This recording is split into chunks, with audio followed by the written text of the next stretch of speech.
జై సాయిరామ్. హలో అండి, అందరికీ నమస్కారం. నేను మీ సాయి స్వామిని. మనము ఈ హస్తరేఖ శాస్త్రంలో కొన్ని విషయాలు నేర్చుకుంటూ ఉన్నాము. అలాగే ఎందుకు నేను ఈ యొక్క హస్తరేఖ శాస్త్రం గురించి చెప్తున్నానంటే, మీకు గనక మీ date of birth, time of birth తెలియదు అనుకోండి, అటువంటప్పుడు మనము జాతకపరమైనటువంటి సలహాలు, సూచనలు ఏ విధంగా తెలుసుకోవాలి, అలాగే అటువంటి వాళ్ళ కోసము ఈ పామిష్ అనేది డెఫినెట్గా ఖచ్చితంగా బాగా ఉపయోగపడుతుంది. మీకు మీ date of birth, time of birth తెలియదు అనుకోండి, ఈ హస్త సాముద్రిక శాస్త్రము ద్వారా కొన్ని విషయాలు అనేది తెలుసుకోవచ్చు. ఓకేనా? అట్లాగే చిన్న రిక్వెస్ట్, ఎవరైతే మన వీడియోస్ చూస్తున్నారో దయచేసి మన ఛానల్ని సబ్స్క్రైబ్ చేయడం వల్ల, లైక్ చేయడం, షేర్ చేయడం వల్ల అనేక మందికి మన వీడియో వెళ్ళే అవకాశం ఉంది. కాబట్టి చూస్తున్నటువంటి ప్రేక్షకులు ఎవరైనా సరే దయచేసి మన ఛానల్ని సబ్స్క్రైబ్ చేయవలసిందిగా కోరుచున్నాను. అలాగే గత వీడియోలో అంతా కూడా మనం ఏం నేర్చుకున్నాము? రేఖలు నేర్చుకున్నాము.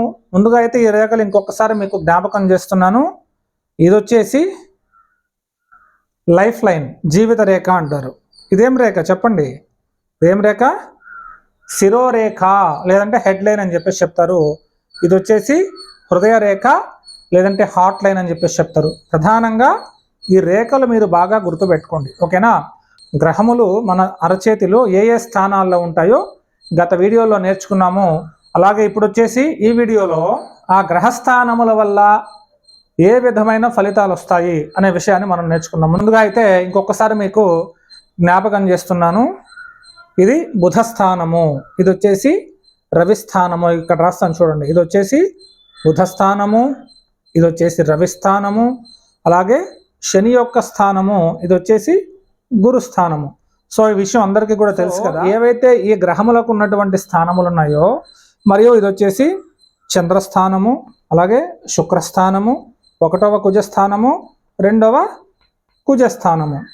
సో ఏవైతే ఈ గ్రహస్థానములు ఉన్నాయో ఆ స్థానములు గనక ఉబ్బినట్టుగా, ఒక్క నిమిషం పైకి లేచినట్లుగా గనక ఉన్నట్లయితే ఆ గ్రహములు మన జాతకంలో బాగా ఉన్నాయి అని అర్థం చేసుకోండి. ప్రేక్షకులారా, ఈ పాయింట్ చాలా ఇంపార్టెంట్.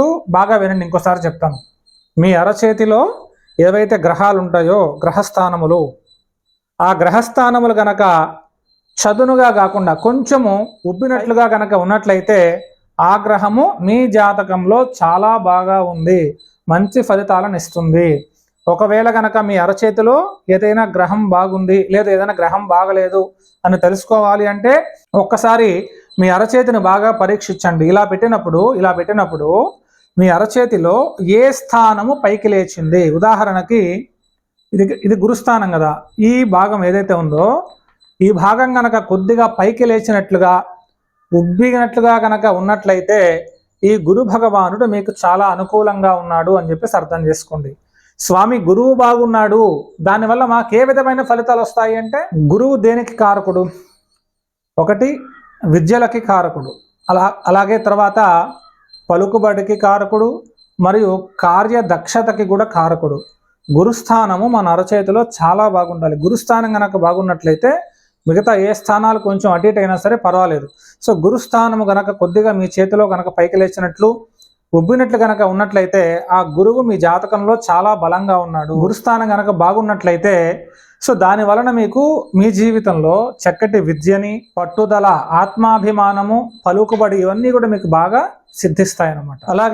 అలాగే మీ జాతకంలో శని యొక్క స్థానం గనక ఉబ్బినట్లుంటే, అంటే ఈ పాటలో గనక కొంచెం అలా పైకి లేచినట్లుగా గనక కనిపించినట్లయితే శని భగవానుడు మీ జాతకంలో చాలా బాగున్నాడు అని చెప్పేసి మీరు అర్థం చేసుకోండి. సో శని భగవానుడు బాగుంటే ఏమవుతుంది? శనికి ఉన్నటువంటి కారకత్వాలు ఏంటి అంటే, శని భగవానుడు రాజయోగ కారకుడు అండి. మన జ్యోతిష్య శాస్త్రంలో నేను తర్వాత వీడియోస్లో చెప్తాను కారకత్వాలంతా కూడా. సో శని స్థానం బాగుంది అంటే మీకు ఒకటి దైవభక్తి అనేది చాలా బాగుంటుంది, అలాగే కొంచెము కోపం కూడా ఎక్కువ ఉంటుంది అనమాట. ఓకేనా? మరియు చక్కటి ఆలోచన శక్తి, ఉదార స్వభావము, ఇతరులపైన ప్రేమ, ఇవన్నీ కూడా శని స్థానం గనక ఉబ్బినట్లయితే ఇవన్నీ కూడా చక్కగా మీ జీవితంలో వచ్చేదానికి అవకాశం ఉంది. మరియు శని స్థానం కొంచెం పైకి లేచినట్లుంటే వీరు 10 మందికి బాగా ఉపయోగపడతారండి. తర్వాత మీ అరచేతిలో గనక రవిస్థానము కొద్దిగా పైకి లేచినట్లు, ఉబ్బినట్లు గనక ఉన్నట్లయితే రవి మీ జాతకంలో చాలా బలంగా ఉన్నాడు అని చెప్పేసి అర్థం చేసుకోండి. సో రవి భగవానుడు బలంగా ఉంటే మనకేంటండి అంటే రవికి ఉన్నటువంటి కారకత్వాలు అంటే ఆ రవిగ్రహం ఇచ్చే ఫలితాలు అనేది చాలా పాజిటివ్గా మనకి వస్తూ ఉంటాయి. రవికి ఉన్నటువంటి కారకత్వాలు ఏంటి? ఒకటి అంటే సాంప్రదాయ జ్యోతిష్యంలో ఉన్న కారకత్వాలు కొద్దిగా ఇక్కడ డిఫరెంట్గా ఉంటాయి. రవి కనుక బాగుంటే మీ చేతిలో చక్కటి విద్య అనేది మీకు సంప్రాప్తిస్తుంది. గురువు వల్ల ఒకటే కాదు, కొంచెము ఈ స్థానంలో గురువు అనుకూలంగా లేకపోయినా సరే రవి స్థానం కనుక బాగుంటే మీరు చక్కటి విద్యావంతులు అవుతారు. అలాగే కీర్తి, రవి దేనికి కారకుడు అంటే నేము మరియు రెప్యుటేషన్స్ కూడా కారకుడు, అంటే చక్కటి కీర్తి ప్రతిష్టలను మీకు ఇస్తాడనమాట. సో రవి స్థానం బాగుంది అంటే గొప్ప గొప్ప ప్రభుత్వ సంస్థలలో పనిచేసేదానికి కూడా ఈ స్థానం అనేది చాలా పాజిటివ్గా ఉంటుంది.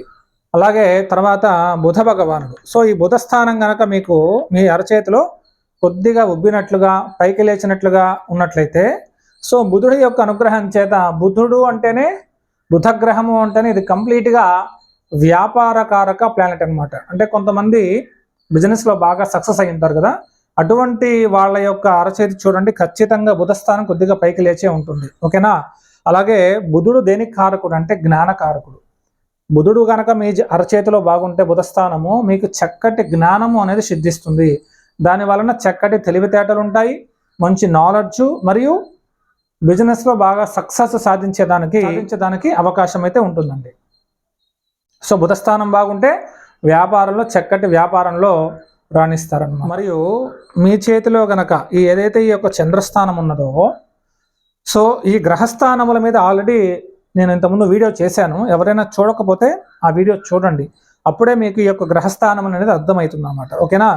సో మీ అరచేతిలో గనక చంద్రస్థానము బాగుంది అంటే మీకు చక్కటి సాటిస్ఫాక్షన్ ఆఫ్ ది లైఫ్ అన్నమాట. అంటే మనిషి ఎంత డబ్బులు సంపాదించినా కూడా మానసిక ప్రశాంతత అనేది చాలా ప్రధానం కదా.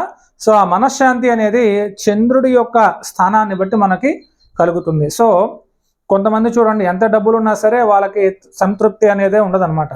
అట్లాగే చంద్రుడు బాగుంటే చక్కటి ప్రేమానురాగములు మరియు చక్కటి సాటిస్ఫాక్షన్ ఆఫ్ ది లైఫ్, మానసిక ప్రశాంతత, తెలివితేటలు బాగుంటాయి, ఆలోచన శక్తి బాగుంటుంది మరియు అదృష్టం, లక్కీ హ్యాండ్ అని చెప్పేసి చెప్తారు.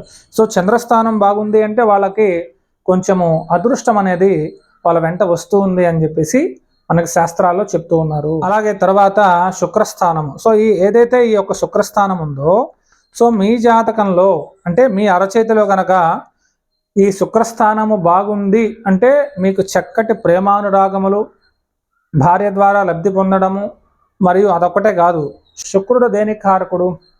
డబ్బు కారకుడు, ఐశ్వర్య కారకుడు. సో ఈ శుక్రస్థానము గనక కొద్దిగా పైకి లేచినట్లుగా ఉబ్బినట్లుగా కనుక ఉన్నట్లయితే చక్కటి ధనవంతులుగా అవుతారు మరియు ఇతరుల వల్ల కూడా లబ్ధి పొందేదానికి అవకాశం ఉన్నది. అలాగే శుక్రస్థానం బాగుంటే చక్కటి కుటుంబంలో జన్మిస్తారనమాట. ఓకేనా? చూడండి ఈ హస్త సాముద్రిక శాస్త్రం అంతా కూడా పూర్వ పుణ్యాన్ని బట్టే మనకు సిద్ధిస్తుంది. ఓకేనా?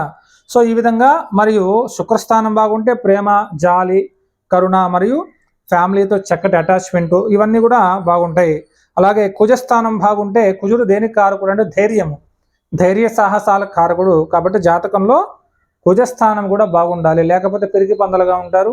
అలాగే ఇది వచ్చేసి రాహుస్థానంగా చెప్తారు. సో ఇది చాలా ప్రధానం అండి. సో నేను గత వీడియోలో చెప్పలేదు రాహుస్థానము, ఇది అదృష్ట స్థానంగా కూడా చెప్తారనమాట. సో రాహుస్థానం కూడా కొద్దిగా బాగుంటే జాతకంలో చక్కటి ఆర్థిక పరంగా చక్కటి డెవలప్మెంట్ అయితే ఉంటుంది. ఓకేనా? సో ఈ పాయింట్స్ అన్ని కూడా మీకు అర్థమయ్యాయి అనుకుంటా. ఒకటి, మన అరచేతిలో ఏవైతే గ్రహస్థానాలు ఉంటాయో ప్రతి స్థానము దగ్గర ఈ విధంగా ఉబ్బినట్లుగా కనుక ఉన్నట్లయితే ఆ గ్రహము బాగుంది అని చెప్పేసి అర్థం చేసుకోండి. ఒకవేళ కనుక చదునుగా ఉంది, నార్మల్గా ఉంది అంటే ఆ గ్రహము బాగాలేదు అని అర్థం చేసుకోండి. ఒకవేళ కనుక ఆ గ్రహం బాగలేదు, ఉదాహరణకు మీకు బుధస్థానం బాగలేదు అంటే చదునుగా ఉంది అనుకోండి, అప్పుడేంటి బుధగ్రహానికి సంబంధించిన కారకత్వాలు ఇబ్బంది పడతాము. అంటే వ్యాపారంలో నష్టపోవడం కానివ్వండి, లేదంటే ఇతరులను నమ్మి వ్యాపారం పెట్టి డబ్బు లాస్ అవ్వడం, ఇట్లాంటివి జరిగేదానికి ఆస్కారము. అలాగే శనిస్థానం బాగలేదు అంటే ఆర్థికంగా ఇబ్బందులు పడటము.